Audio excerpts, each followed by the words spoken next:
I'm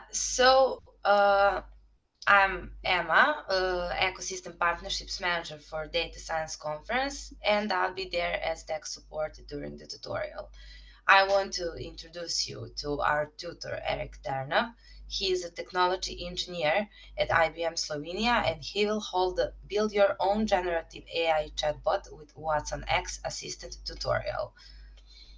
So, Erik, good luck.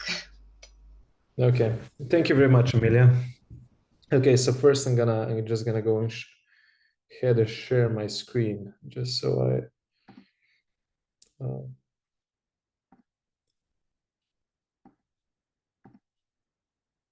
I'm actually the host disabled participant screen sharing. Amelia? Okay. Is it okay now? Yeah, now it's okay. Now it's okay. Okay. Okay. So can you see my screen? Yes, everything's perfect. Okay, perfect. So yeah, so quickly to kind of like reintroduce myself real quick. My name is Erik Ternav, and I'm a technology engineer for IBM Client Engineering. Now, I've been at IBM for 2 years now, almost no, a bit more than 2 years now, right? And IBM Watsonx Assistant, the product that you see here in the caption, is one of the first products that I got a chance to work with, right? So today I'm going to be showing you how anyone from that's listening to this can play around with it. Let's say if they have a business, they can also integrate it in their own business and so on, right? So before I get into the demonstration, I want to say a couple of more things. So again, as I mentioned, I'm part of the IBM Client Engineering team. And essentially what we do is we create different POCs, proof of concepts, or MVPs, minimal viable products for our customers. So I have quite some experience when it comes to doing the MVPs with Watsonx Assistant as well as other AI-based products. Okay. And I'm going to mention a little bit more at the end of the presentation. But yeah, before that, let's just dive into it. Okay. So I decided to divide this presentation today into a couple of different parts, right? So the first part, I'm going to have a couple of slides, sort of like to set the stage. Okay, so to set the stage and give a quick introduction into what I'll be showing and what I'll be talking about. Then the second part is I'm going to be showing you the demonstration. Okay, we're going to go over all the, let's say, fancy capabilities of the technology. And then I'm going to also show you how to create the dialogue for the chatbots, how to do some integrations, and you're also going to see how the integration with the large language model works in practice. Okay. And finally, I'm gonna close out with a couple of more slides, which are going to be oriented towards the first steps, whether you're, let's say, a personal user who wants to play around with the technology, or a business and you want to integrate a chatbot into your business. Okay. So yeah, let's get down to it. So IBM Watsonx Assistant. Now, in short, IBM Watsonx Assistant, this is a platform.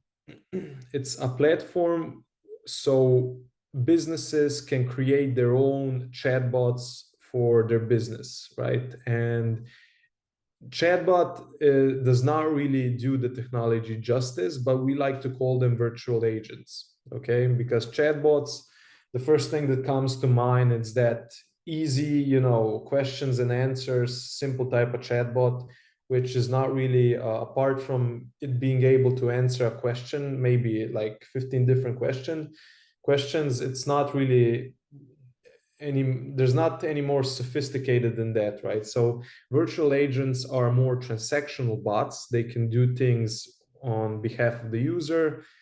They're large language model powered, right? So it's sort of like a mini chat GPT like solution that's able to answer questions which are more specifically related to your business. Okay, so this would be some sort of a finished product with Watsonx Assistant. And overall, they're a lot more sophisticated, and they bring a lot more value to the table. Okay, so it's important to make the distinction, right? So in reality, IBM Watsonx Assistant, you can create your own virtual agent, not really a chatbot, right? Because it's a little bit more sophisticated than a chatbot. So let me start first with a story. I'm pretty sure that most of you are well aware that the generative AI revolution is taking place. Okay, and what do I mean by that? I'm pretty sure most of you know about ChatGPT. You probably also got a chance to play around with it. And in the past 1 year, I would say that there isn't any person who didn't try the technology yet, right? And not just for personal use, but also what's happening right now is that a lot of businesses are trying to harness that technology for themselves. Okay, so in a business sense. Okay, here we have, if we take a look at the top left, AI for businesses AI for business has arrived. Okay, and in the first percentage in the left, we have 60% believe AI will increase productivity and improve customer relationship. And on the right, we have 90%, 9 of 10 leading businesses are investing in AI. Okay, so although AI is now a bit of a buzzword and everyone wants to kind of jump on the bandwagon, let's say, it's not just a buzzword and it's not just a bandwagon, because every single person got a taste of what generative AI and AI as a whole can bring to the table. So they want to adapt it to their business as soon as possible. Okay, because if they're not going to, that they're going to have a hard time competing with the businesses that are going to be, let's say, exceptional in integrating AI technologies into their business processes. So it's kind of like a race to the top right now. So generative AI is powering better experiences at lower costs. Okay, so all of a sudden with generative AI, we got a lot of new use cases such as summarization, retrieval augmented generation, intent recognition, and ... Okay, so a lot more use cases that can be applied pretty much anywhere, no matter the domain and no matter the sector. Okay, I'm going to be showing you one of the use cases later on in the demo. But right now, it's important to know that there's a lot of opportunity for there's a huge opportunity in the generative AI space. A lot of resources are being allocated. And here we can see that more than 10x decrease in training data required. Okay, so it's, let's say, in a business sense, you would not need, if you were to create a large language model that's able to respond to user questions, you don't need a lot of data compared to, let's say, 1 year ago or 2 years ago, right? So you need a lot less data to have the same results as if you were to use the technology 1 or 2 years ago. And this is mainly because a lot of resources are being invested into technology, and they're trying to, or at least in our case, IBM is trying to make it so pretty much every single person has the ability, or every single business has the ability to use the generative AI technology for themselves. Okay, so we wanted to make it accessible. And here we also have 70% reduction in time to value. Okay, so essentially we want to make it so that they can use the technology as soon as possible in an easier way as possible, and in the cheapest amount of time and resources possible. Okay, so pretty much generative AI for everyone. Okay, and that's also the path that IBM is going towards. Now, another thing which is really important to understand is that although I mentioned before that generative AI is a hot topic right now, because most people got their hands on, let's say, ChatGPT or Bard, or maybe some other large language model, and they got to see the power that it brings to the table. Okay, so all the capabilities. Okay, So it's not really, you don't have to take my word for it, but I'm pretty sure most of you know that it's a pretty useful technology. Okay. But the issue is when you try to, let's say, use this technology in a business case, in a business sense, because all of a sudden you have a lot of different issues that you have to take care of that weren't there when you were using for personal use. And some of these issues, most of them revolve around privacy. Okay, so the main one is you don't want to get your data, your business data, to get shared, let's say, to the US or elsewhere.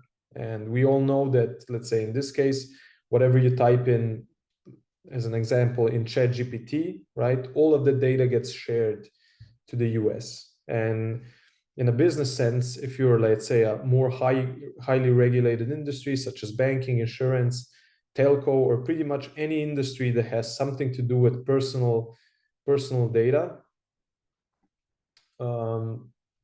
that has to do something with personal data or PIIs, right? Personal identifiable information, or pretty much a big percentage of data from the customers, or pretty much any data that they have to protect. You can't really use these open source, I mean, not open source models, but these models that are currently popular, because you can't risk your data getting shared with someone else, right? So that's one issue. The other issue is hallucinations. Hallucination is a phenomenon where you ask a large language model a question and you get the response back that on the surface looks like it's truthful, but in reality it's not. Okay, so they use these specific type of language, sophisticated language, but if you're, let's say, an expert on the topic at hand, you quickly realize that the large language model gave you a false answer. Okay, so yeah, these are just some of the things we have to take into account when we're trying to use large language models in business. And these are some of the things that are the biggest blockers for businesses right now, right? So they have to have full trust in what they integrate into their business, and they got to make sure that the technology is safe. Okay. And also here we have a couple of news articles from the New York Times and Motherboard where some of the large language models didn't behave in an ethical way, which resulted in damaging the business reputation and so on and so on, right? So that's also something we can't allow ourselves. We can't allow our business to happen to our business, because then there's audits, then it's lawsuits, and the list goes on. So yeah, regarding, no matter all the issues I talked about, Watsonx Assistant is, IBM is making sure that we create, let's say, we have a technology for businesses that tackle all of those issues. Okay, and Watsonx Assistant, here we have at the top left, we can see Watsonx Assistant uses large language model powered virtual agents to deliver intelligence, unified customer and employee care in less time and with less training. Okay, so essentially you can create your virtual agent, which is large language model powered, and it uses large language models in a way where all of the data doesn't get shared elsewhere. Okay, and I'm going to go a little bit more in depth later on. What are all the, let's say, what are all the functions you have at your disposal to kind of make it so that the large language model is behaving in the way that suits your business. Okay, but you have all these different tools to make sure that the final virtual agent, which is LLM powered, is behaving exactly the way that you want it to. Okay, so there are no surprises, and you can make sure also that your data is safe with you. So here we have Watsonx Assistant is IBM's conversational AI platform. Now this slide is similar to the one before, but it's a little bit simpler, and it makes it so it's a little bit easier to understand. Okay, so this is essentially, again, Watsonx Assistant is IBM's conversational AI platform. So it's a platform where you can design your own virtual agent.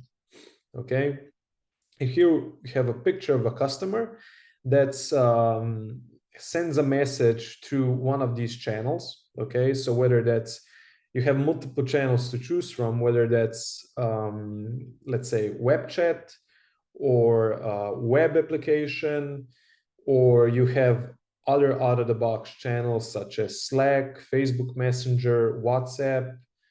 Then we have, what else we have? We have Teams and a couple of others, but pretty much any channel that's currently really popular, you have it out of the box. Okay, so the integration can be done pretty easily in a matter of a couple of minutes. Okay, then once the message from the customer goes to one of these channels, right, then it gets routed to one of the resolution tasks. Okay, and here we have multiple options. First option is task completion, which is done through actions, which I'm going to go a little bit more in detail later on. Okay, but essentially it's Watsonx assistant is not, you don't just create a virtual agent, but it's more of a transactional virtual agent. Okay, so it can do things on behalf of the customer. It can, let's say, it can pay your bills, it can order something for you, it can I don't know, reset your router, it can buy you a different packet. Doesn't matter what, right? You can pretty much, okay, so also depends on how you configure it, but essentially the final product, you want to have something that's able to do any action by just talking with the virtual agent. Okay, so it's the value it adds, it saves a lot of time on behalf of the customer, and also it's a lot simpler to use than to just, let's say, scroll the entire web page. So it's task completion, right? So if the user, in this case, if the user wants to reset his password, he can just talk with the virtual agent, and the virtual agent that then asks him, for the username, for the email, and then he completes the task. Okay, so that's one option of a resolution. Then the other option is LLMs plus content. Okay, so in this case, let's say if the customer asks a question which is related to the business of the owner of the business of the chatbot, I mean virtual agent rather, then the virtual agent will check the documents on which the large language model was trained upon, and it will give a specified answer to the customer. Okay, so a better way to imagine this is to have your own large language model for your business that's able to answer questions which are specific to your business. Okay, because eventually the large language model will be trained on top of the documents of your business. Okay, so the final solution would be to have a mini ChatGPT like virtual agent, which is able to answer questions which are just specifically for your business. Okay, now that's the other option. The third option is the agent handoff. Okay, so we also understand that there's some there's some questions from behalf of the users that no matter that are so specific that the large language model won't be able to respond to. Okay, and there's also cases, let's say right now, when you're using these big large language models that are the most popular, you don't want the answer, if let's say the model doesn't know the answer to your question, you don't want it to just answer in a gibberish type of way. You don't want it to lie to you, right? So if the large language model is not confident in answering your question, you much rather have it say, I don't know, please contact a live agent. And this is exactly what we have here, right? So we have the live agent integration, and this is in the case where the large language model doesn't have a response, and then it gives the user the option to connect to a live agent, right? So this is, let's say, in a case of a call center. Okay, so it connects him to the call center employee. Okay, so with that, here I'm going to briefly go over the five pillars that IBM Watsonx Assistant, sort of like the differentiators. What are the things that kind of like differentiate the technology compared to all competitors. Okay, so first we have accessible and scalable AI. Okay, and essentially this is you have artificial intelligence that it's been worked on for the past 14 years, and Watson is about, I think it's 13 to 14 years old, and it's one of those technologies that IBM has invested a lot in. They invested also in the fact that the technology is no code to low code. Okay, so although today um, some of you probably expected me to code a lot, well, that's not going to be the case, because here the technology is created and in a way that it makes, let's say, the user experience is pretty easy. Okay, so essentially we didn't want it to make the technology to be accessible only for developers, but also for line of business users who have no technical background. Okay, so that's important. It's really important. Okay, so not only is it no code to low code, you're going to see later on how you can create the dialogue and connect it to large language models, but it's but you also have other options that come out of the box, such as different channels for the integrations, or let's say how you can integrate it with other technologies. Okay, so that's also out of the box, and it can be done pretty easily. Then the next we have assisted that can tell, show, and do. Okay, so this is the transactional part. Okay, so apart from the assistant being able to give an answer to the user, it can also do something for the user, right? Such as, let's say, resetting router, changing username and passwords, applying for I don't know, a loan or something, right? And it can also show something to the user, such as guiding him throughout the entire web page or something. Okay, so there's multiple ways for the virtual agent to interact with the user. You're not limited only to questions and answers. Then the third part, we have personalized LLM experience. Again, final solution is to have a mini large language model powered virtual agent that knows how to answer questions related to the business. Okay, so let's say you're a bank. You create a virtual agent with Watsonx assistant. You feed the virtual agent large language model with documents that are related to your business, and then you have a mini ChatGPT like virtual agent that's able to answer questions which are related to those documents. And you can have it, let's say, for your customers, so sort of like an external use case, or even for your knowledge workers. Okay, so you can empower your own people, your own employees with the information from your business, so they don't have to waste time, let's say, to search all these different documents. They can just have the virtual agent able to respond to those questions. So that's the third. Now the fourth pillar is analytics. I'm not going to spend too much time here because I'm going to show you later in the demonstration, but analytics is essentially there's a page on Watsonx on the platform where you have pretty much all the conversations monitored between the user and the virtual agent.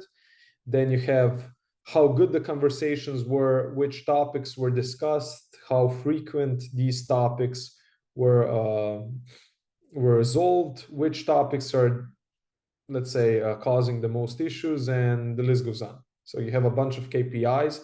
You can clearly see which are the things that need improvement and which are of the things the virtual agent is really good at solving. Okay, so this is more for those who are going to be monitoring the entire conversation. So yeah, and finally, build and iterate quickly with no code and LLM powered authoring. Okay, so essentially here what I want you to get out of the final one is that the entire thing is built really fastly. It's fastly built. You don't need a skilled army of developers to build it, or to maintain it, or to monitor it, or to do certain changes. And yeah, its total cost of ownership is pretty cheap compared to the competition. Okay. Now, here it's built on Watsonx.ai, IBM's platform for generative AI. Now, this platform I'm going to show you later on um, a bit like quickly. We're going to go over what the capabilities are, but essentially Watsonx Assistant, right? So Watsonx Assistant is the platform where you create your own virtual agent.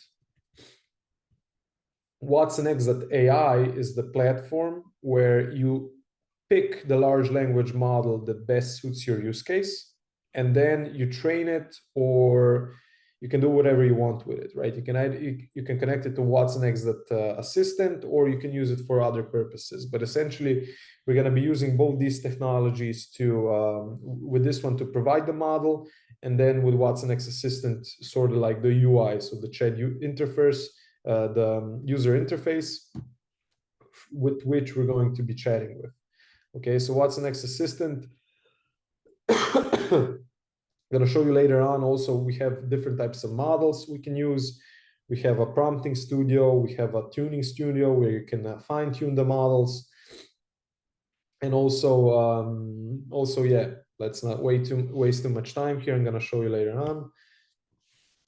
So before we get into the demo, I also have a couple of more sales-ish slides, right? So here we have Watsonx Assistant and LLMs delivers flexible AI capabilities to reduce total cost of ownerships. Okay, so here we have in the beginning, we had only traditional intent dialogue, right? So this is the old classical approach to how to build a dialogue with, let's say, the old chatbot technologies. Then IBM added actions. But this was a big milestone because this allowed to let's say decomplex. I don't know if that's a word, but with a traditional intent dialogue approach to building the conversation, to building the dialogue for chatbots, this was extremely difficult. Okay, and you needed like a lot of developers to maintain it, to create the dialogue, to do the slightest of changes. So with the actions approach, the entire thing was a lot less difficult, and even line of business users were able to handle the technology, while beforehand that wasn't an option. Okay, so then they added conversational search with the actions, and then finally, apart from the conversational search, we added large language model powered experiences. Okay, so you had all three, right? You had actions, which is different. You can complete different tasks by building it with actions. Then you have large language model powered experience, and conversational search is essentially you get a response in a way that Google gives you a response to a question, right? So it gives you like some context what might be relevant to your question.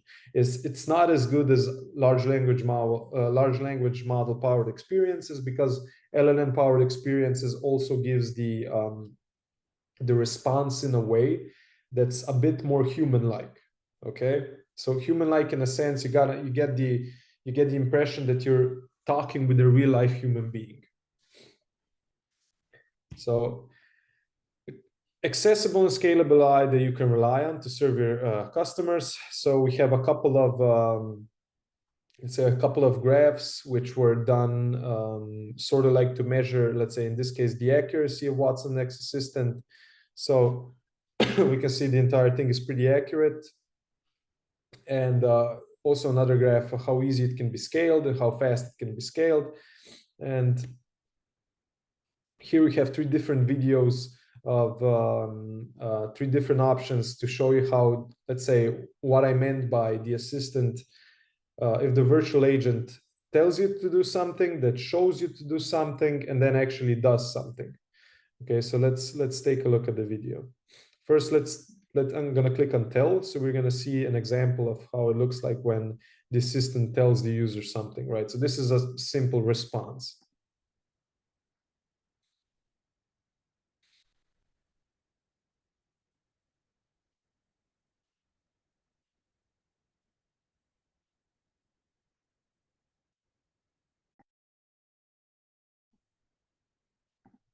Okay, so here essentially we asked the virtual agent a question and we got a response, and this is the conversational search I've been talking. I mean, in this case, we have the large language model response, right? So the question is, I just sent a wire transfer. How long will it take to arrive? And the answer is, my bad, I'm a little bit sick today, so apologies for that. And the answer is it usually arrives within 24 hours, but the time can be very dependent on the sender's financial institution. And then you have the option to click on the link, how do we know, right? And it gives you the exact paragraph where this response was taken from. Okay, so you kind of have that additional security that the responses are legitimate. Okay, so you can take a look for yourself. So this is a simple example of answering the question. Then let me show you how the virtual agents actually show the user to complete a task or something.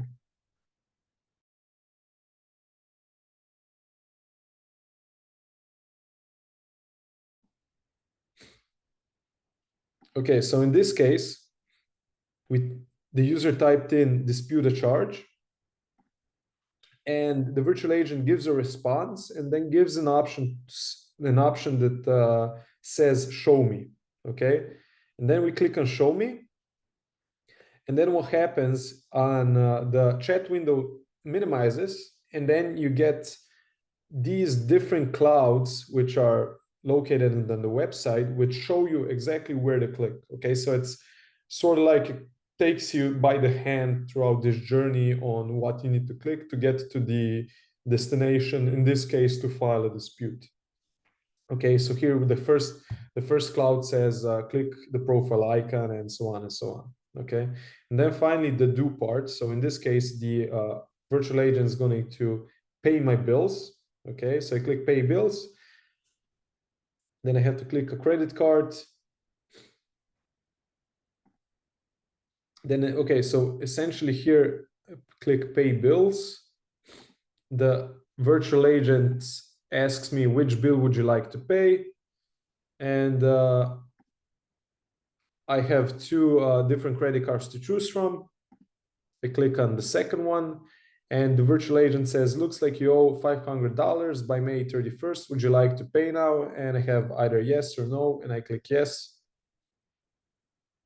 And the virtual agent says, done, congrats on you paying your bill. Now, of course, in this case, the virtual agent has to be integrated with some backend system, of course, and of course, you need some sort of authentication, okay, because you can't really pay your bill, pay your neighbor's bill, right? But first you have to log in and then finally be able to complete the process.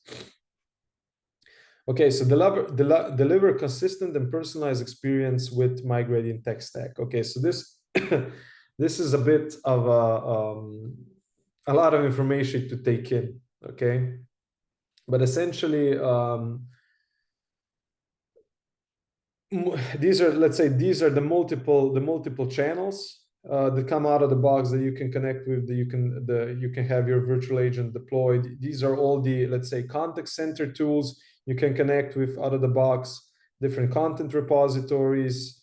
Here I mentioned the agent handoff. You can connect it to Watson Discovery AI Search, which is a different technology from IBM, which searches documents and then gives you, let's say, summaries of those documents and so on and so on. But essentially, there's a lot of information here to take in. Okay, but again, what I want you to get out of this is that you can connect it to pretty much anything. Okay, the integrations, a lot of the things come out of the box. I'm going to show you later on what I mean by that. But also, if there's something, let's say, if our client has their own technology they want to integrate with the virtual agent, right? That's not an issue at all. Okay. So orient your support team's culture and innovation around customer outcomes by understanding their end-to-end journey. Okay, so the end-to-end journey, essentially, I mentioned before the analytics, okay, where you can have the employees, right, the business employees have an overview of pretty much every single conversation between the users as well as the virtual agents. Okay, so they understand what the issues of the users are, what they need to resolve, what was resolved, what wasn't resolved, and so on and so on. And this is extremely important because you need this information so then you later on you can improve the virtual agent. Okay, so of course at the beginning when you deploy it, there's going to be some surprises and the virtual agent won't be able to respond to, let's say, everything. Okay, but let's say in a month or in a month and a half, once you kind of get a better understanding of what your users want, then you can get to a point where the virtual agent is able to respond to 95% plus of all the questions asked by your users. Okay, so it gets better over time, and the analytics part is really, really important because it kind of adds to the overview and how well you can upgrade it. Because this is from personal experience, but we had a client here in Slovenia that said they had a different chatbot. Okay, and they said they were really surprised of how many of their customers are actually using the chatbot. Okay, but it's important. An important thing here to understand is if you have a simple chatbot and a lot of your customers are using the chatbot and you don't know if their experience is positive or negative, then it might be negative. And if it's negative, you're better off not having a chatbot, because I'm pretty sure most of you understand when you get, let's say, when you come to a web page and you're talking with a simple chatbot who's not really that complex, who knows how to answer 10 different questions and that's it. And if, let's say, if you ask a question and you miss a couple of letters or you ask it in a different dialect or something else and it's not able to respond, then that's not really that good, because you're just going to get frustrated. And in most cases, those do a lot more harm than well. So it's important. This is why the analytics part is important, because you want to make sure when your virtual agent is behaving in the right way. Okay, so you can make changes, of course.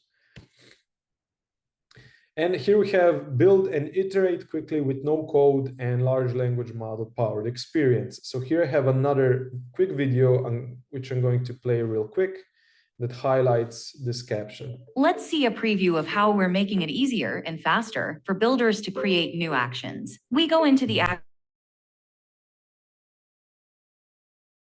create option. The builder can simply describe the topic for which they want to create help, and the assistant will automatically generate the action for them. In this case, the builder describes how they want the assistant to help with scheduling appointments. Within seconds, you'll see Watson Assistant automatically populate the desired fields to get this action set up. And it can even make API calls using custom extensions to create high-value transactional help. To test it out, we select the preview button, give it a few moments to update the changes, and walk through the conversational flow. This accelerated authoring capability makes it faster for users to build powerful conversation flows using Watson Assistant, unlocking new levels of productivity with AI and automation across the enterprise. So essentially here we showed a sneak peek of how you can do different types of integrations, let's say with actions. Okay, so this is again, actions are essentially the simple approach of how to build a dialogue, right? So this is more for the integrations and more for the transactional part, okay? On the other hand, the answers to questions is handled by the large language model, which I'm going to be showing you later on, okay? So yeah, IBM Watsonx Assistant is the only platform that delivers a frictionless experience at a low cost of ownership. Now, frictionless experience, real quick, this is the experience that gives the user, let's say, what's the right word for this? But it kind of gives the feeling that the user is talking to a real life human being, right? So there's no friction in the conversation. Okay, so there's no point in time when the conversation just stands at a halt. Okay, so it's fluid, everything goes as it should be. Okay, and even if virtual agent doesn't know how to answer the question. It still senses, it has AI functions that sense whether or not there might be some misunderstanding between the user and the virtual agent, and it gives the user the ability to connect to a real life human agent from the call center. Okay, so pretty much every single thing is made sure that the conversation is as fluid as possible. Okay, so that the user doesn't get frustrated. So here we have powerful capabilities that creates frictionless experience. So we have different types of functions that add to this frictionless experience. Then we have trustworthy, contextual, conversational AI, and easy and intuitive for business users to get started and build. Okay, so really powerful, simple to use, and low cost of ownership, basically, right? Which kind of goes hand in hand. So maybe another slide, a couple of more slide decks before I jump into the demonstration. But essentially, we have we work with multiple, of course, Watsonx. We have more than 40,000 Watsonx assistant client engagements in the last couple of years. Then 10,000 plus clients using Watsonx Assistant right now. So I think that's around, I think from Gartner, around 2.9% of the entire population has a conversation with at least one virtual agent created by Watson Assistant a month. Okay, so this is a technology that's really broadly used. Okay, and these are some of the different, let's say, use cases: customer experience transformation, call center modernization, or employee experience modernization, and some of the companies that are currently using the technology. So it's pretty widely spread. So this is the Gartner Magic Quadrant 2023. You can also see the IBM is in the Leaders Quadrant. And here we see this year's IBM showcased the next generation of Watsonx Assistant, which offered, so these are like kind of the main things that we have that the competitor doesn't have, right? So a low code, no code interface. So it's really easy to use. Line of business users can use it. You don't need to have a technical background to get started, okay? Then we have different industry templates. You have built-in conversations. Even if you don't know what the best practices are to create a conversation, you have pretty much everything at your disposal in the platform, from tutorials to the documentation to every single ounce of help you need, okay? And the integration capabilities that enable integrations to be shared across multiple actions, right? So a lot of out-of-the-box integrations that kind of like, let's say,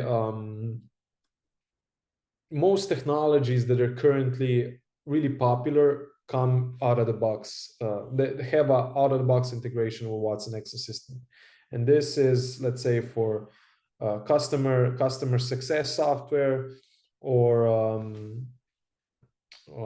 I don't know, such as, let's say, Zendesk, Salesforce. We have connections with HubSpot, and the list goes on. The list goes on. So yeah, we're making it really sure that pretty much everyone has a, even if they don't have a technical background, they can get started as soon as possible. Okay. And typical deployment journey with Watsonx Assistant. So essentially, the first 3 months is where you kind of like need to get it going. Then in 6 months, this is more of a return of investment calculation, right? But essentially, this is one of those technologies that it says that it pays for itself, because the return of investment is about 336% in just the first 6 months. Okay, so essentially it pays for itself. Okay, it's not expensive, but the revenue that you get from it is, and also the money that you save is on another level. Okay, so yeah, let's jump into the demo. Okay, so this is, I've been a little bit, maybe had a couple of too many slides, but let me jump into the demonstration real quick. Okay, so first I would advise everyone, if they want to check the capabilities of Watson Assistant, right, and all of the, let's say, transaction functionalities and so on, just go to lendyr.com. So that's lendyr.com. So these are, you can kind of play around with it and all of the capabilities, right? So what you can actually see what it's capable of, and what are some of the things it does best. Okay, so here, if I'm going to click on Web Chat Essentials, so essentially Lendyr, what it is, Lendyr is a fictional bank. Okay, so here we have lendyr.com. It's a fictional bank, and here in the bottom right, we have the virtual agent which was created with Watsonx Assistant, and it's acting in a way as if it's, let's say, being created by a Lendyr employee that's supposed to answer questions and create tasks on behalf of the bank. Okay, so here we take a look. We say, hi, I'm the Lendyr assistant. How can I help you? And we have multiple options to choose from. So get to know Lendyr, pay bills, find nearest branches, and so on and so on, right? So if I type in what is Lendyr or something, I get a response, right? So Lendyr is one of the premier banks in the US, provided millions of customers with full range of retail, ... Okay, so essentially, and it gives me a video to kind of like, so what do we do? Explain it in a more elegant way. Okay, so I'm not gonna watch the video for obvious reasons, but essentially, I would like to mention everyone, take a look if you're interested in lendyr.com. It's a really good website to kind of like showcase all of the different functionalities that Watsonx Assistant brings to the table. Okay, so this here, you have a mini tutorial bar on the left, right? So let's say the iframe Google Maps integration, okay? And it says what you have to do for it to show the integration, right? So here, try it out, right? So enter the following. Find nearest Lendyr branch. I'm gonna type find nearest Lendyr branch. And it says, please first share your location with me. After accepting the browser prompt, it may take a moment to retrieve your location data and share it. And I said, okay, I've shared my location. And here it says, click here to see more. Click here to see the most convenient branch based on your location. And of course, here we have, since Lendyr is not a real bank and thus does not have any actual branches, this is the IBM office closest to your shared location. Okay, so I'm located in Portorož, okay, in Slovenia. And of course, the only office we have in Ljubljana is actually, the only office we have in Slovenia is actually Ljubljana. Okay, so of course they're gonna show me that the office is in Ljubljana, right? So because of course Lendyr is not the right real bank. So essentially, you can kind of like play around it here. You can test it out for yourselves, and you can see all the functionalities that can be done pretty easily and by yourselves. And by the way, all of the things that I did show so far, and I'm planning on showing, pretty much everything can be done in Slovenian, Croatian, Serbian, you name it, right? So the language is not really that, or Bulgarian, Romanian, and the list goes on and on, right? So the language is not a factor. We have support for all of the languages, okay? So let's go into the raw demo, okay? So this is the IBM Cloud, and here is where I have the instances of Watsonx, okay? So I go under resources. Now, for anyone who would like to try it, they will have to come on IBM Cloud. By the way, you have these things also on Azure, on AWS, so depending on preference, right? And what you have to do is you have to log in, of course, and then you go to create resource. And then you just type in Watsonx Assistant. And here you have to create an instance. Okay, so see, you have select location. You can either put Frankfurt, Dallas, London, or whatever. Usually it's the best to put it near the, let's say, near the city that you're nearest to. So in this case would be Frankfurt, but I'm not going to create an instance because I already have an instance created. So here you have the light plan, okay? And the light plan can be done pretty easily. And I mean, it's free of charge. So this is pretty much all of the features and capabilities you can test out in the light plan. And then of course you have trial, which you can have a 30-day trial, which you have a couple of more capabilities. And then of course you have the plus plan, enterprise, and so on, which you have to pay for, of course. Okay, so then you click on one, you give it a name. Let's say you click on the trial, you give it a name, you click here, I have read and agreed to the following license agreements, and then I click create, and the instance is then created. I already created the instance, so I have it here under the resource list, right? So if you go under the hamburger menu, you click on resource lists, and here are the resources. Okay, so here I have Watson Assistant / Prime, right? So this is what I'm going to be clicking on.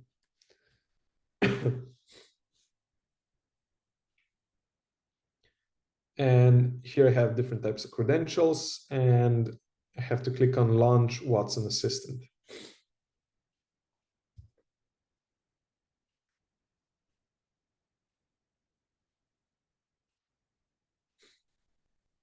Okay, wait, so I was logged out. I need to log back in.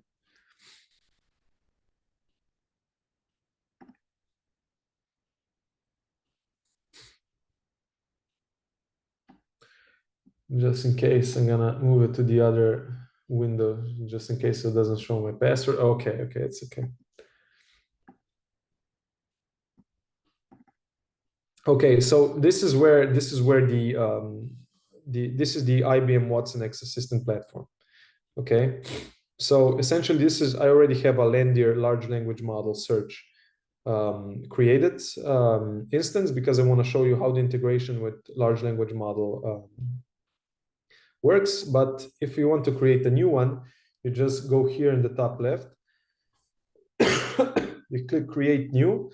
Let's say I don't know, Watsonx test assistant. Okay, you give it a description, and here you have different languages, right? So in this case, consider Slovenian. I have to click on another language because for Slovenian, it's a little bit, it still works. It works really good, but you don't have some of the functionalities such as templates, which are kind of like pre-trained dialogue, and those are currently just in a couple languages, but Slovenian is not one of them, because usually when it comes to language-based software, we get like the short end of the straw, you know, because there's only 2 million of us. But also if you build it in another language, it also works really, really well in Slovenian, because at the end there's a large language model in the back, and it doesn't really care what type of language you have, right? You just don't have some of the functionalities that are currently not out in the case of Watsonx Assistant, right? So here I create the assistant.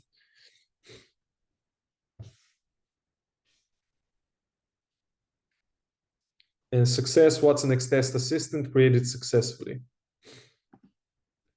And here we have welcome to your Watsonx assistant. You have different tutorials. Okay, so let's say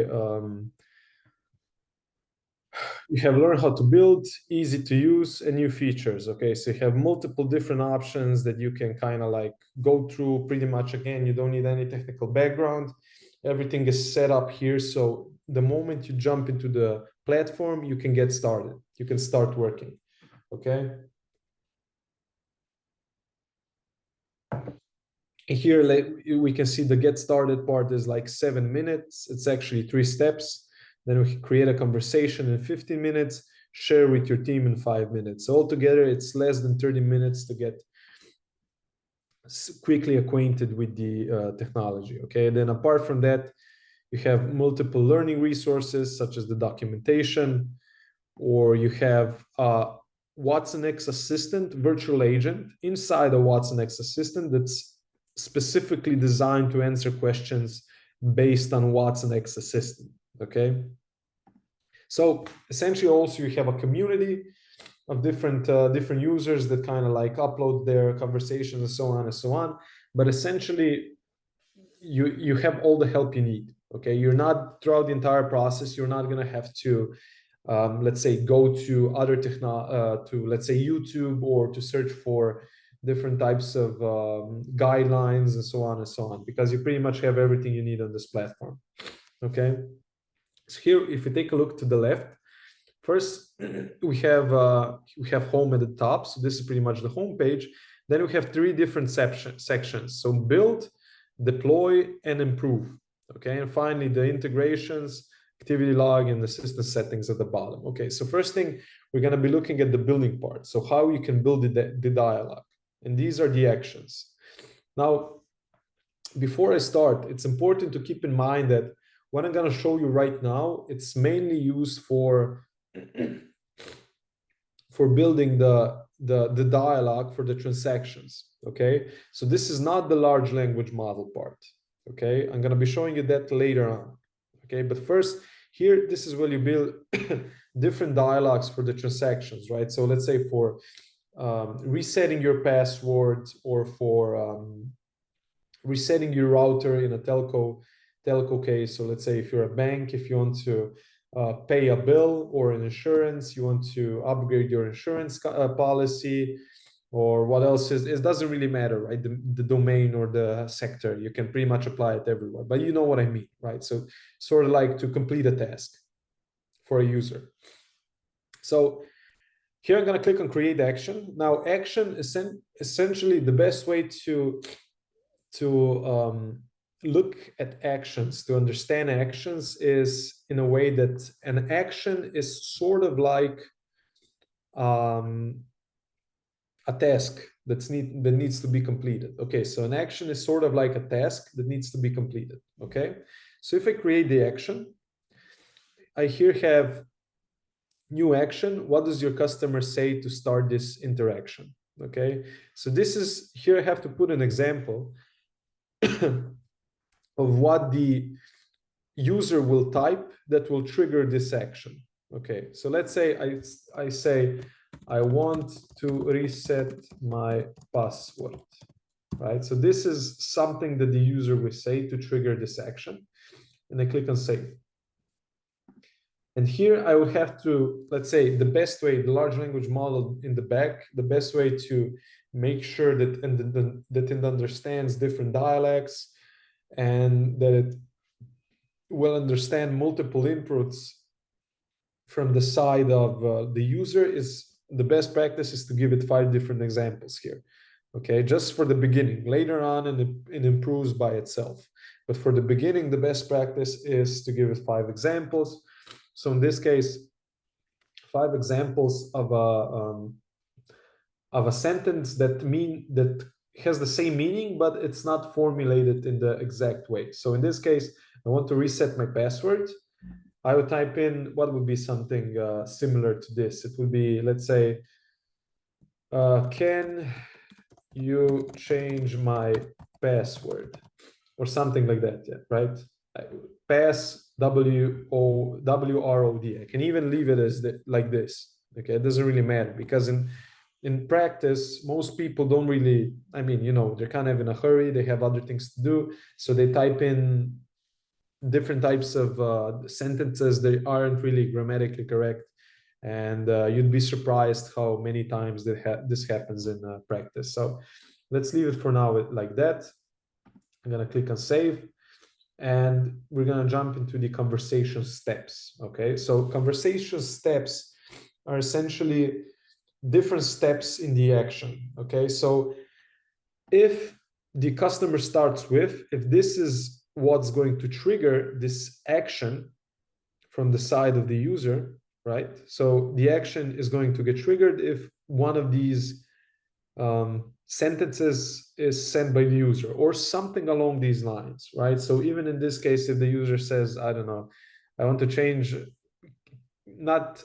change my password, please, it's still going to understand in a way that's going to trigger this action. And this is the first response that the virtual agent will give to the user. Okay, so let's type in here, I don't know, what would be a good response? Do I want to reset my password? Good response would be, okay, please provide me with your, please give, I don't know, please give me your username, right? This would be a good response, right? So I click on save. And then I have a preview page here at the bottom, which I can test all of the changes that I did. Okay, so while I'm creating these actions for different transactions, I can test if everything is working here, right? So here I get a default response. Welcome, how can I help you? I'll type in, I want to reset my password. And this is the response I got. Okay, please give me your username. Okay, so this is the response. And here I have, there are no additional steps for this action, add a next step, or end the action. Okay, so let's say, okay, please give me your username, right? Here if we were to continue, here I would have to click define customer response. And I would have to click on what would be, let's say, the next piece of information from the user that I will have to save in a variable. Okay, so in this case, I said, okay, please give me your username. We can expect that the second message from the user is going to be his username. Okay, and we can extract that to a regular expression, to free text. Let's say if it's a case of a number, and so on and so on. We can kind of like decide. Let's say here we have different options. If we want to extract the date, time, currency, percentage, and the list goes on. Okay, so in this case would be regular expression, and we have to define how the username looks like, right? Or here we can also type, okay, please give me your email, right? And if it was an email, I just click here, email, and here we can kind of test different sentences, and we can see if the email gets taken out of the context, right? So let's say, hello, my email is Erik gmail.com, right? And you can see that there's one match, and this is what's going to get extracted and saved in the variable. And then let's say the next step would be, okay, what's the new password that you would like to change to? Okay, and then essentially you create all these different steps. You save the user inputs in different variables, and then finally the last step is to complete the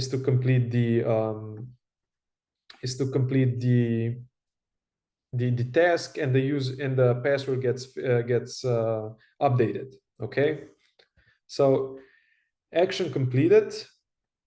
I'm gonna click here and save just to show you guys something else. So this is essentially how you can create different actions. Okay, then next we have the preview part. And again, I didn't show you how the conversations look with large language models, but so far I only showed you how you can create the actions for the transactional part, right? So for different integrations, for different tasks to be completed, and so on and so on. So here we have the preview page, and this is kind of like the preview of how the entire thing is going to look like, right? So here we have what the virtual agent looks like right now. Okay, so we see, hi, I'm a virtual assistant. How can I help you today? And I have three options to choose from. One of them is I want to reset my password, which was given here automatically because I created the action. So if I click on I want to reset my password, I'm gonna get the response, okay, please give me your username. So this is the thing that I trained him before, right? Now, even if I type, I reset my password, This should also, okay, so even if everything's not grammatically correct, I changed the order of some words, right? So this is something really, I reset my 1Password too. This is also something that a normal human would have issues decoding. We still got a response, okay, please give me your username, right? So you kind of have to give the Watsonx assistant the minimum amount of context for it to be able to answer you back. Okay, and we can see it here, right? So apart from this, you can kind of test it out here. You can change the background to kind of like match, let's say, if I put, I don't know, what would be Halcom. Let's go with Halcom. You can kind of change the URL in the background to kind of match the web page. So then you can kind of match the colors of the. You can kind of match the colors of the web chat, right? To the background to kind of like customize it. You can change the name. You can change different types of colors, and everything, as you can see, is pretty customizable, right? You can give it a logo, and everything is pretty customizable without needing to have, again, you don't need technical experience. You don't need to be a technical developer, right? So you can change the context of the bubble.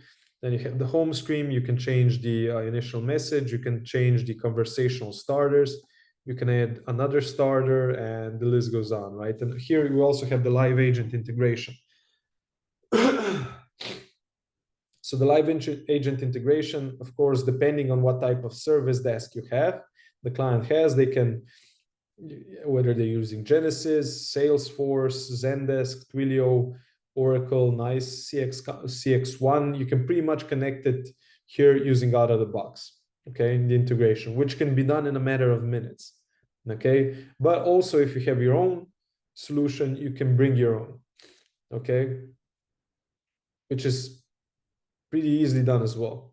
Then we have suggestions. Suggestions is essentially a function that adds to the frictionless experience. Okay, so suggestions, we have AI in the background that's monitoring the whole conversation between the user and the virtual agent. And when it sees that the user's kind of having issues with the virtual agent, I don't know, he's asked the same question twice, or he kind of needs a lot of time to respond to the virtual agent, then the suggestions pop up and they give a couple of suggestions to the user. Okay, so maybe if you can connect to a live agent, or maybe there's a couple of other topics he wants to check, and so on and so on, right? So multiple functionalities that kind of make sure that the experience is as frictionless as it can possibly be, right? So then we have a couple of things around security, encryption, and embed on your website, right? So this is the only line of code that you're going to have to use throughout the entire thing for the virtual agents to be deployed on your website. Okay, the only line of code. Of course, if you're going to be using some different integrations, then you're going to have a, let's say, a programmer who understands those integrations and is able to integrate with Watsonx Assistant. But if you don't have any sophisticated integrations, if you're just using out of the box things, then this is the only line of code that you're going to have to copy it and paste it in your web page, and finally have a fully functioning Watson Assistant. And more resources, right? More resources and more tutorials of how to do pretty much every single thing on the platform, and yeah, so you essentially get a lot of help. Let's jump into deploy / build part. Okay, so the deploy part is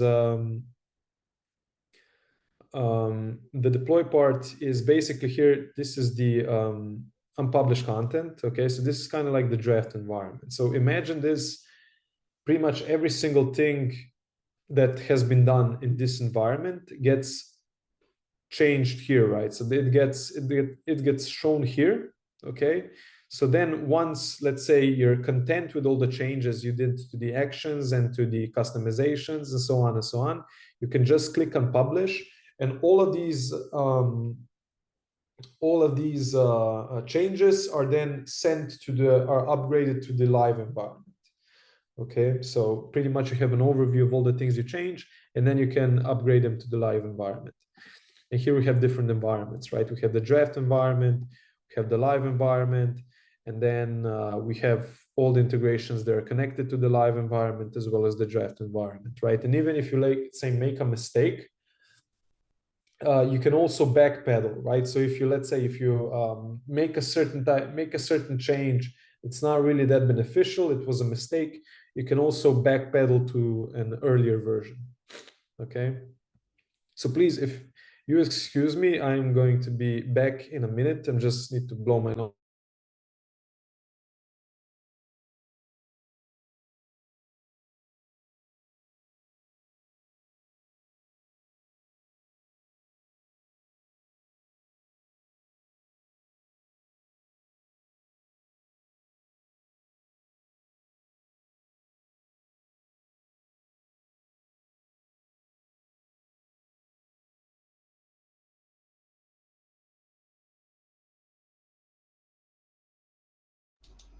Sorry, Erik, you're muted.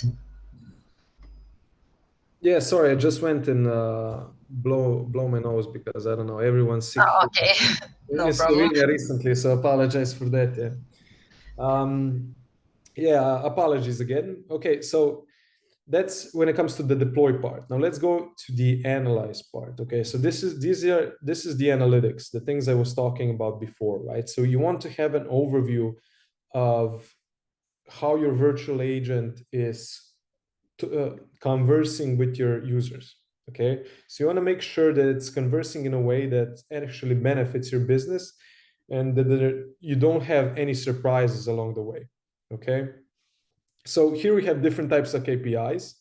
Okay, so here we have all the unique users that had a conversation with the virtual agent. So of course, I'm the only one talking with him. So of course, the unique user is only one. Then we have all the conversations that were done between the user and the virtual agents. We had 3 different conversations and 4 different requests. And our request is essentially, our request is one user input that triggers an action. Okay, so in this case would be, I want to reset my password. I want to reset my password. That's one request. Okay, so here we have a couple of other KPIs, right? So how often are your assistant actions completed? Just let me close next. So the average completion, right, of your actions. Now this is really important because the actions, if the action is completed, that essentially means that the task was completed successfully. Okay, and that's what you want. You don't want your actions to not be completed, to not to kind of like stop in the middle of the action, because then that means in practice that the user just stopped conversing with the virtual agent.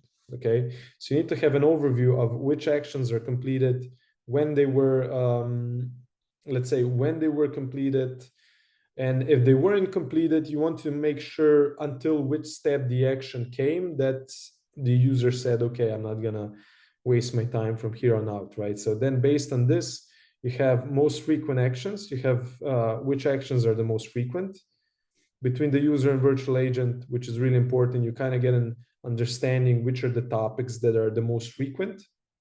Then you have the least frequent actions. These are the topics that usually aren't really that interesting and they are not frequent at all. And then we have the least completed actions. Okay, so the least completed actions are the actions that aren't really, they're not really that let's say successful in doing what they're supposed to be doing. Okay, so if an action is not completed, that means that something went sideways. Okay, so these are the actions that you have to click on, and you have to take a deeper look to understand what happened. Now here we have 0 least frequent actions because of course I created the assistant instance 20 minutes ago. Okay, but here I'm going to show you under most frequent actions. If I click on I want to reset my password on this action, it's going to send me to the completion percentage. Okay, here we have the completion percentage, and here we have all the past conversations that involved I want to reset my password action. Okay, so these are all the instances, and if I click on here, I have the entire conversation. Okay, and this just adds one additional step to the overview and to the, let's say, capabilities that the user has not the user, the employee who's in charge of monitoring the assistant. They have an overview of the entire conversation between the assistant as well as the user. Okay, here we have the conversations, right? Here we have all the past conversations that were done between the user and the virtual agent. Okay, so here if I click, I want to reset my password, I have all the history between the user and the virtual agent. And if you can imagine, I don't know, once or twice a day, the people that are going to be monitoring the virtual agent, they come here, they see which actions are completed, which actions are not completed, what has to be done.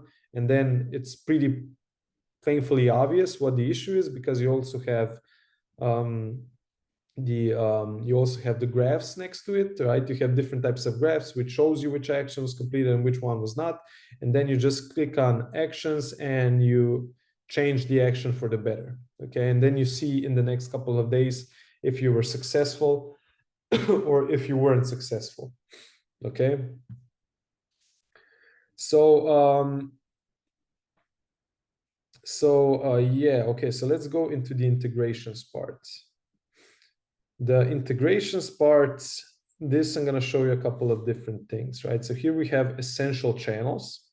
Okay, and this is pretty much the web chat option or the phone option. Okay, so you can have a virtual agent that's able to answer questions through the web chat, which I showed you before, or even through the phone.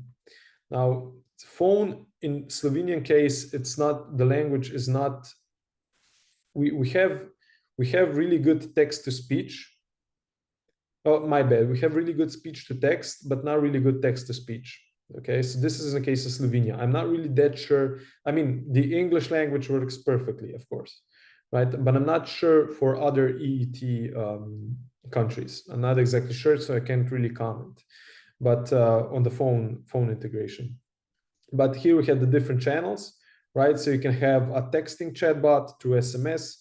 You have a chatbot on Facebook Messenger, Genesis bot connector, Slack, Microsoft Teams, or WhatsApp, okay, through Twilio.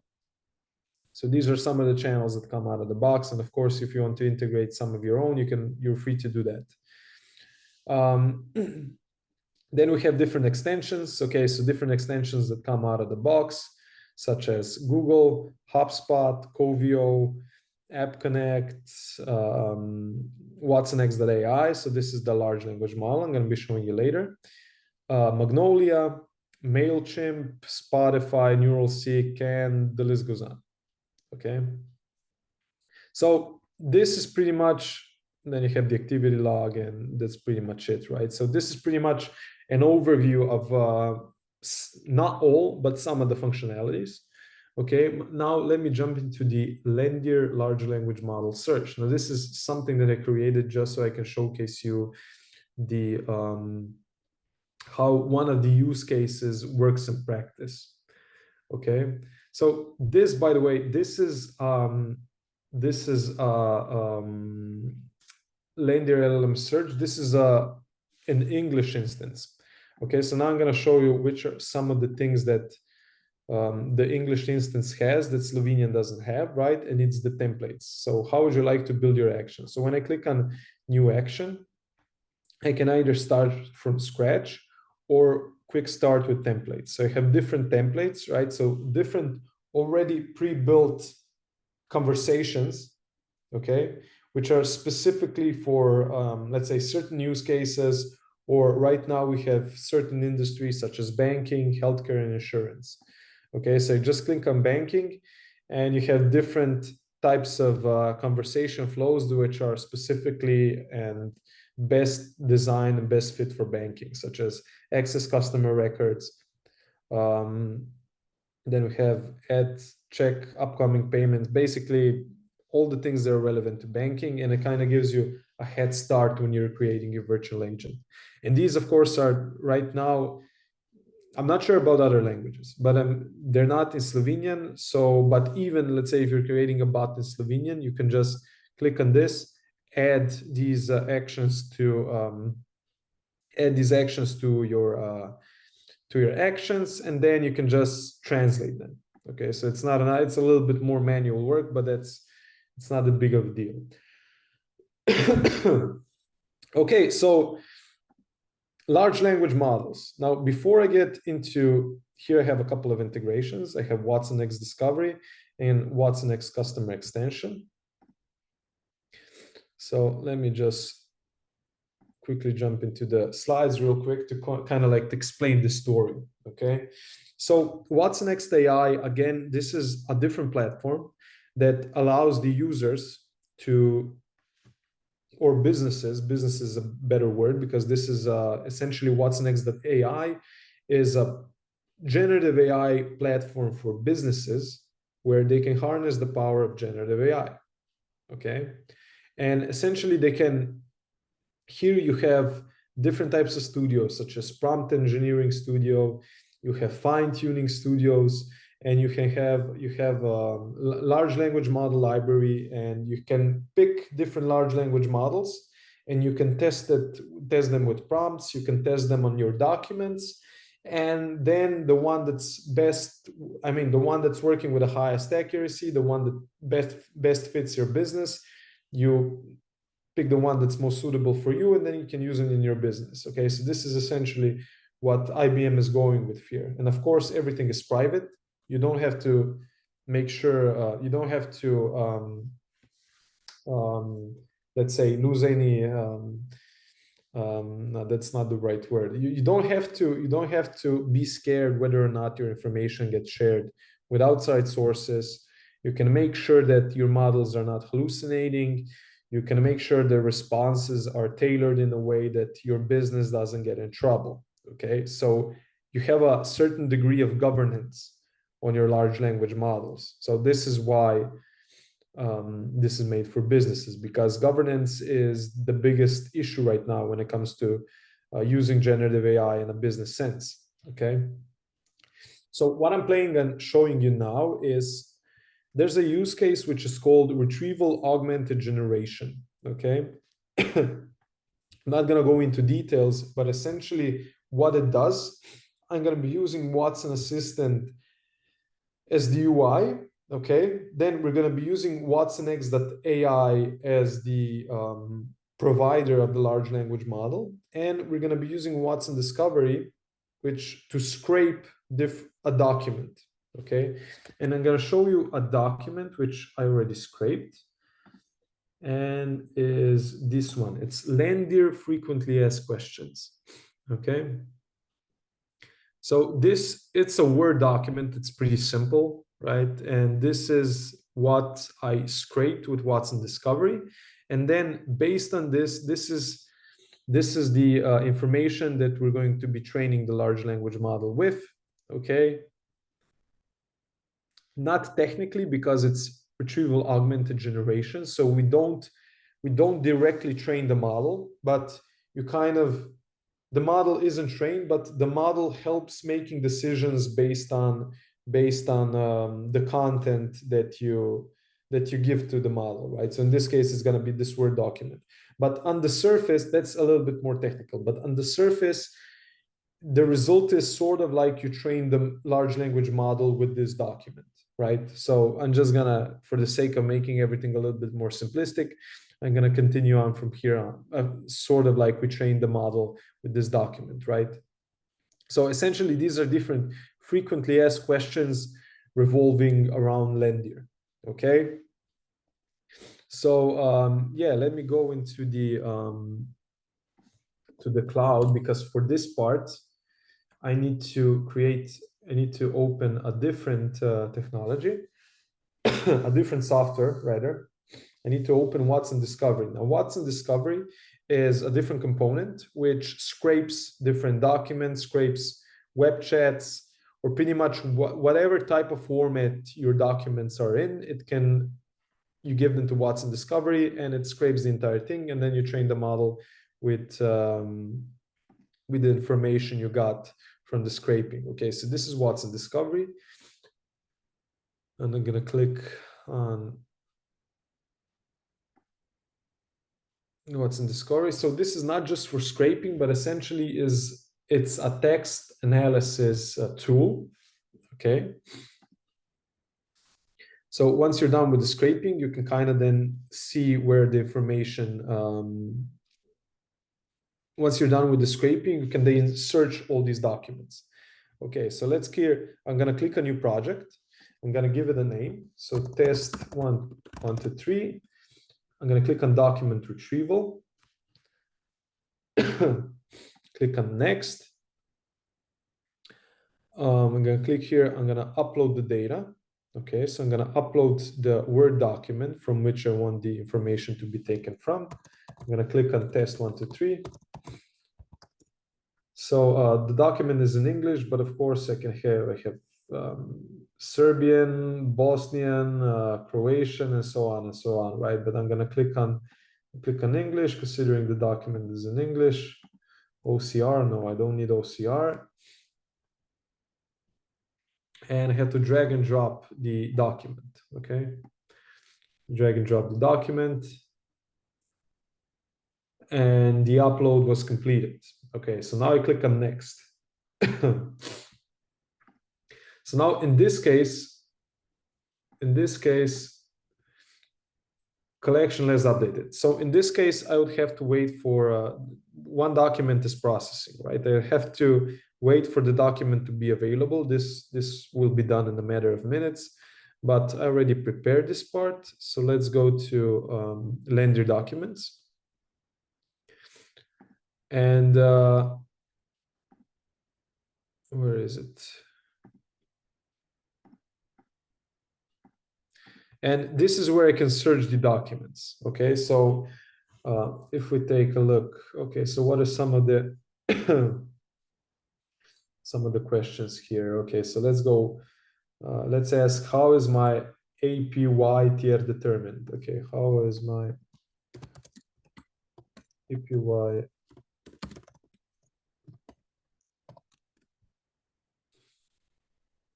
Right, so how is my APY tier determined? And I get a response, right, which kind of like gets me to the it searches the documents, and I get a simple response back, right? But it's really not that human-like, okay? And it really sort of it's not that frictionless experience part, right? So because it's just a textual search, okay? But I'm going to have to use Watsonx.ai for the full human-like response. So another question might be, let's say, will I earn miles for a balance transfer? Here the response is, there is no annual fee with the Lendir Air Miles credit card, and you earn 2 miles, ...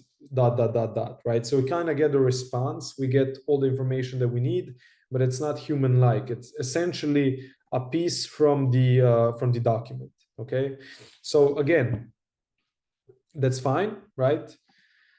But we want a human-like response. We want a large language model-like response. So this won't be enough. Okay, so now I'm going to show you how the entire thing looks. Just a second.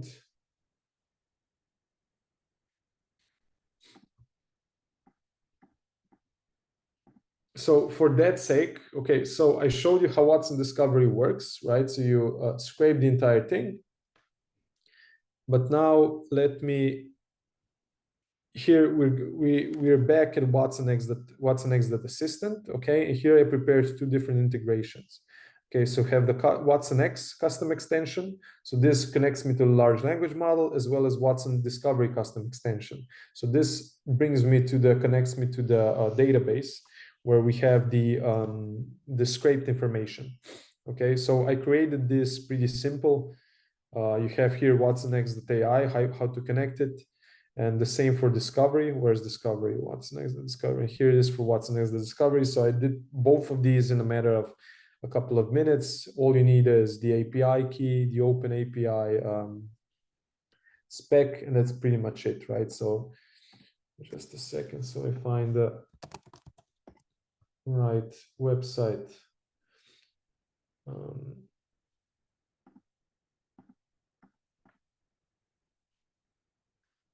I need to find the right link.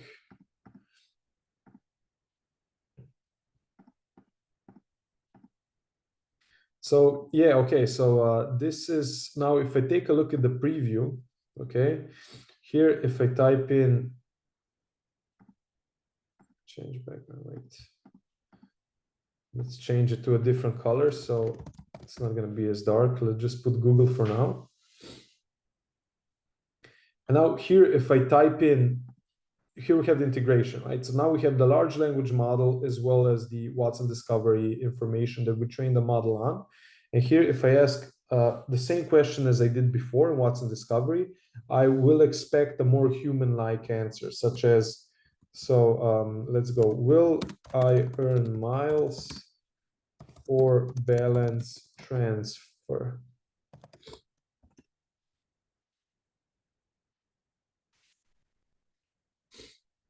Will I earn miles for balance transfer?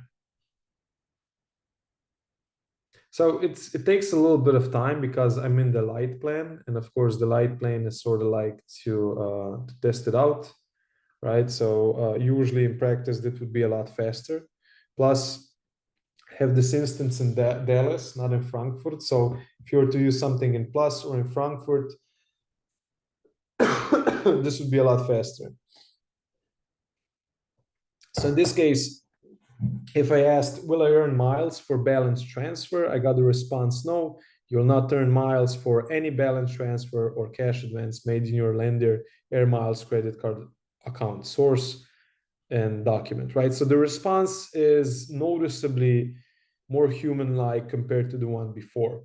Okay, so it's a lot better. You do get the impression that you're talking to a real-life human being. Okay, while at the same time, we want to make sure that these language models in the back are answering questions that that are only related to the business.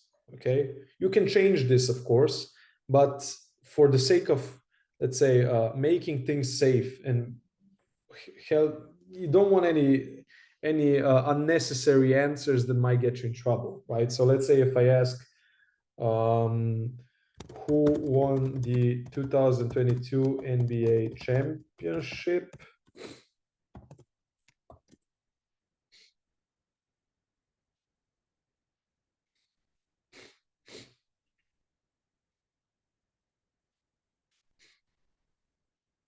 I get the answer. Okay, so in this case, who won the 2022 NBA championship? I get the answer. I'm not able to provide an answer to that question as it is not related to the provided document. The documents provided are focused on an evaluation schedules for a specific time period and do not contain information about sports or the NBA championship. My apologies for not being able to assist with this question. Is there anything that I can help with?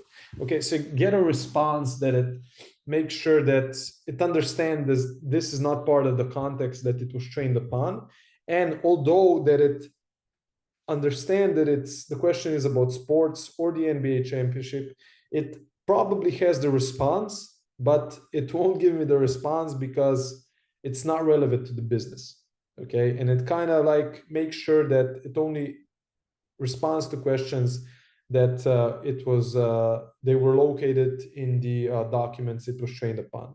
So this is a really important thing to note, because this is essentially what most businesses want with their large language models. Now, I can also ask a question, let's say something that on the surface looks like it's in the document, but in reality it's not. So let's say, is Landier expensive? Okay, so this is a question that's not actually answered in the document. Okay, but there is Landier in the input, right? And it's sort of something that you kind of want to trick the large language model into thinking that it kind of knows the response to this, but in reality it doesn't have the response, right? So let's see what happens in this case. So I get the response based on the provided documents. I cannot determine if Landier is expensive or not. The documents only provide information about Landier's routing numbers and the fact that they do not offer outgoing international wires. No information is available regarding the pricing or fees. Therefore, I cannot answer this question.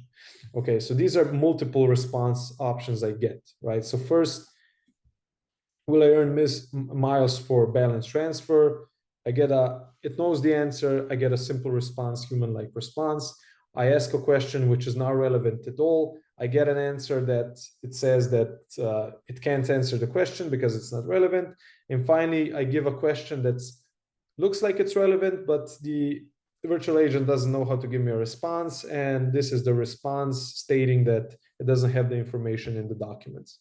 Okay, so again, if I had more documents to train the model on, then this would be probably a question that would be answered more specifically. But in this case, it's not. Okay. Now, for the final part of the demo, let me show you how the Watsonx.ai platform works, where we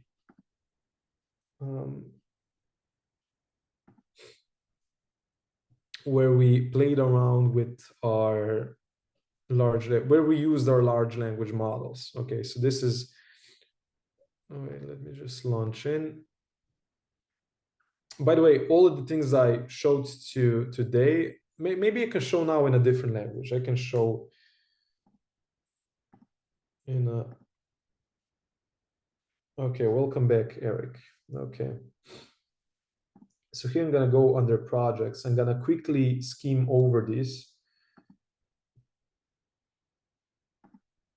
just to show you real quick. Okay, so here is the project tab for LLM search prime. I did this about 2 hours ago just to show you, and I click on new task, and I click on experiment with foundation models and build prompts. And here I'm in the prompt studio where I can experiment with different models, and then I can change these models based on what the language is, what my use cases are, and I can connect it to multiple applications, and the list goes on, right? So I can pretty much experiment here. I can play around with it, and so on and so on, right? And this is the large language model library, and we have multiple models to choose from. Some of you, these are, let's say, Flan from Google. They were added from Hugging Face. You can also use different Hugging Face models. You can upload them here. Then you have Granite, which are IBM original models, and these are, let's say, specific for certain use cases, and also most of you probably know Llama 2. Okay, so I'm gonna pick Llama 2 because it's one of the best when it comes to let's say EET languages. Okay, and here's where you can test different prompt engineering. Okay, and let's say if I want to test it in Slovenian, or let's say whatever I want to test, the whichever language I want to test the large language model with, I can just type a sentence in Slovenian, and then it will continue on and pick, let's say, the most probable end of the sentence from here on out.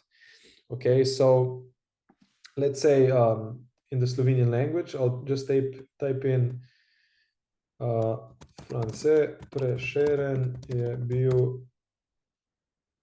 pisatelj. I can just click generate. And I got a response from France Prešeren je bil pisatelj, pesnik in prevajalec, ki je deloval v 19. stoletju. And here it says potentially harmful text removed. And here I have stop reason, max tokens, parameters reached. Okay, so the sentence wasn't finished until the end because I didn't give him enough tokens to use, right? So we only have 20 max tokens. So tokens are correlated with how much let's say how much text is the model able to generate. Okay, so if I were to put here 300 and I would remove this and generate again, I will get a broader response, right? So življenje, so this is his life, delo, that his work, and the list goes on and on, right? And I can play around here with it. I have different prompt templates for summarization, for classification, for generation, and the list goes on and on. And unfortunately, I don't have a lot of time to kind of like go a little bit deeper into this. But again, this works in any language. You can use Croatian, you can use Serbian, you can use Bosnian, you can use Bulgarian, and the list goes on. Okay, but if anyone's interested in trying out, you can type in Watsonx assistant on Google. You go on the IBM webpage and you can create your free trial, or you can also Watsonx.ai. You can create your free trial for yourself and you can test it out for yourself. You don't have to take my word for it. Okay, so unfortunately, I would like to stay here for another couple of minutes, but I have a couple of other slides I would like to show you before we before I finish, because I only have a couple of more minutes left. And okay, so how to get started with Watsonx today? So IBM's investment in partnering with you. Okay, so essentially there's three different options you can choose from. One is the free trial. Oops.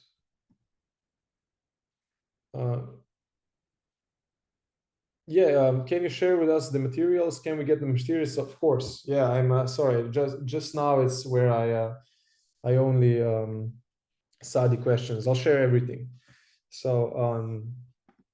So yeah, I'll just finish and then we can talk about this real quick, because yeah, I have everything in my disposal, so I can share pretty much everything, right? So essentially, IBM's investment in partnering with you, right? So when it comes to all the technologies that I showcased today, you have essentially three different options you can take. So first, you have the free trial.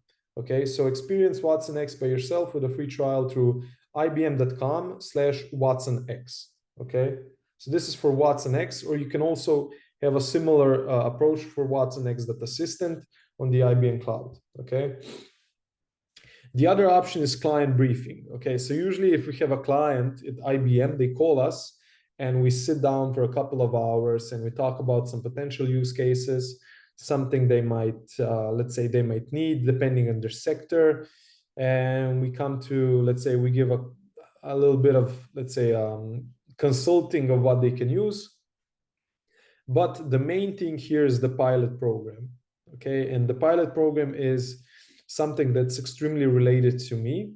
Okay, because again, I mentioned before that I'm part of the IBM client engineering team, and what we do is we create different MVPs. Okay, so minimal viable products for our customers, which are essentially these pilots. Okay, and let me first tell a brief story regarding that, right? So generative AI as a whole, this is something that's been really a hot topic in the last 1.5 years.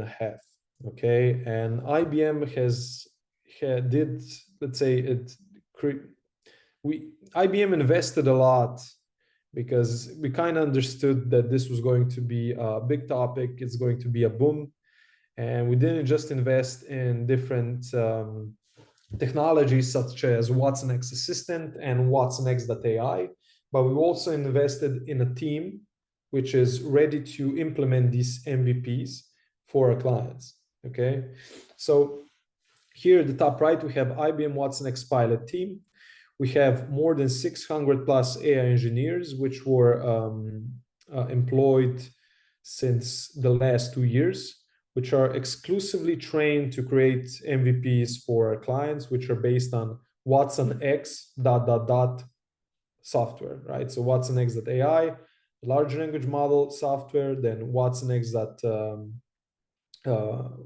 Assistant, the live agent, my bad, the virtual agent software platform, and so on and so on, right? So here it says 600, although this slide is a little bit, it's almost like 5 months old. So in reality, this is 1,000 plus AI engineers.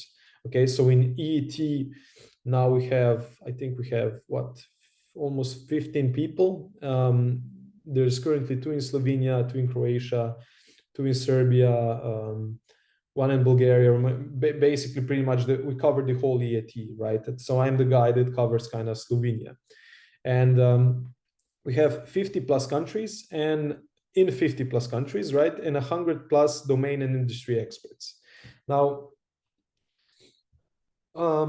why is this important, right? So an important thing to notice right now is that all the businesses want to harness generative AI, but there are a lot of trouble, let's say, when it comes to where to start. Okay, so most of these businesses don't know where to start.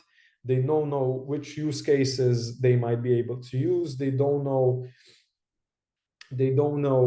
how this would work in, let's say, practice. They don't know if they have the skill set, and there's a lot of concerns.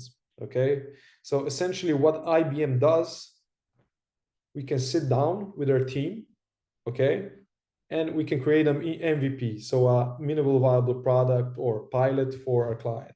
And by the way, an important thing to I forgot to mention is that the entire thing is free of charge. Okay,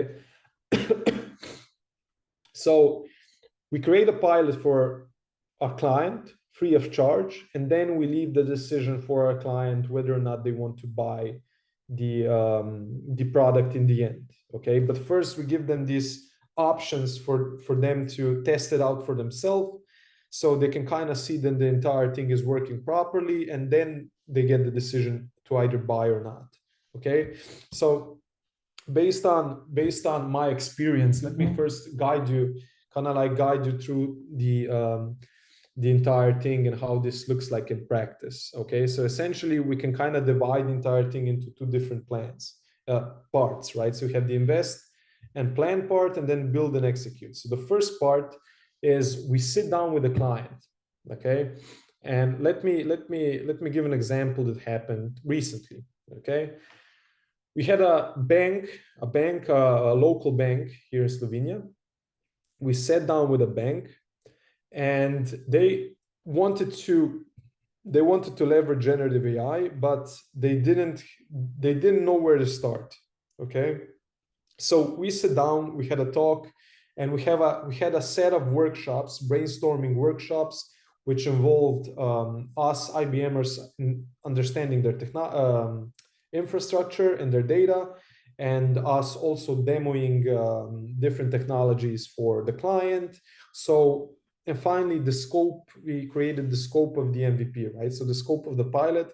So in the end, we're all under the same page before we go into the build and execute part. And considering this was a bank, right? A local bank. Again, I mentioned before, we have hundreds of domain and industry experts. Okay, so even if our client doesn't know which use case to implement or exactly where they would like to apply generative AI, we have multiple experts from multiple countries, which are domain specific. So we just took one of my colleagues, which is located in Norway, right? Who has a lot of experience with banks, okay? And he already implemented, he's specifically doing banking, right? And he already implemented a lot of use cases, which is limited to those banks, Okay, so he was the one, we added him to the conversation, and he's also part of the project. Okay, and of course, me in Slovenia, I'm the one leading the project, considering I'm the one who knows Slovenian and so on, and I'm also the first person the client can call, and I kind of take the responsibility for the whole team, right? And that goes differently for, let's say, Croatia. They have the local team there, and Serbia, and so on and so on and so on. Okay, so finally we sat down, brainstormed, everyone's on the same page. We decided what the scope is going to be of the MVP, of the pilot, and then we jump into the build and execute. Okay, so the build and execute part is usually spans for about one to 1.5 months. Okay, and we like to call this the co-creation phase, where IBMers as well as employees of the customer, we create a team and we work on the technology together. Okay, so once the MVP is created in 1 month or 1.5 months, we introduce our experts, introduce the client to all of the technologies, right? And the client also gets an understanding of how to use the technology. Okay, so there's this knowledge transfer going on. Then also we build a relationship, and in the end, everyone is happy. And again, if they're not content with how the technology works, they don't have to buy anything. Okay, so we're fairly confident in this technology. A lot of resources went into it, investment. So it's kind of like our approach. Words are cheap. Let us show you that it actually works, and then we can continue later on, right? So if you're happy with the entire thing, you can move forward with one of our partners, let's say, or you don't have to do anything at all. So this is where I wanted to finish, right? So how each and every one of you can start working, whether you're, let's say, you want to use it personally for your own business, you don't want anything to do with us, you can just like test it on for yourself, or you can let's say if you're a business, you can just either contact me or one of my colleagues from IBM, or just to make it easy, just contact me on erik.ternav@ibm.com or through LinkedIn, and I'm happy to share more information, or let's say the content, or pretty much what else you would like, right? So for any additional information, just feel free to message me on one of these two, right? Preferably my email. Okay, so maybe a question before I finish, I got a couple of questions from anonymous attendees. Can you share with us the materials? Okay, so I don't know exactly what do you mean by that. So the PowerPoints, I can share everything, but I think it would be the best option for you guys to send me an email, right? And yeah, I think that would be the best approach, because I'm not sure I can post anything in this chat, or how I'm gonna do it with PPT. But again, it's the best way. Just contact me to this on erik.ternav@ibm.com, and we can see what we can do from there. Okay, so with that, thank you everyone for listening. I apologize, I'm still a little bit sick. I don't know what's going on. Everyone here in Slovenia is coughing, so no matter how much you protect yourself, you can't do anything in the end, right? So unfortunately, I woke up with a sore throat today, so yeah, that's it. So yeah, Emilia, I'll hand it over to you, and thank you again. Thank you, Erik. This was very interesting. I hope that all of the attendees learns a lot from this tutorial, and thank you all for joining us. Okay.